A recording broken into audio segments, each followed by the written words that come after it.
Tai esu kariūnė Gerda Petraitytė, tai šiandien buvo kario priesaika. Iš tikrųjų labai svarbus momentas mūsų etape ir sakyčiau, kad jaučiuosi tikrai labai gerai. Tai buvo man asmeniškai labai jautru.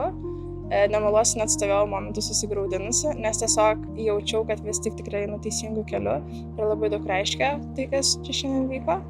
Tai šiaip neturiu jokios visiškai patirties su kariuomenė, man visiškai viskas yra nauja ir tiesiog nusprendžiau nebijoti ir bandyti eiti čia, nes visą laiką labai norėjau, mane visą laiką labai žavėjo kariuomenė, bet tiesiog trūko tos drąsos, kad gal vis tik ne man, nes labai palaikymo irgi didelio nesusilaukiau iš pradžių, tačiau mama pastumėjo ir vis tik nusprendžiau ir esu čia.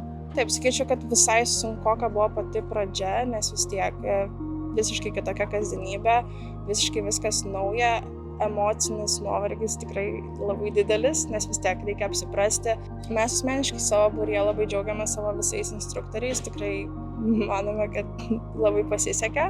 Tikrai paspaudžia, kada reikia, yra griežti, bet teisingi. Tiesiog nepamiršti, dėl ko aš čia įstojau ir kaip aš čia norėjau būti. Tai tiesiog nepamiršti šitos idėjos per visus tuos metus, kai bus labai sunku, bet žinot, kad galiausiai bus verta.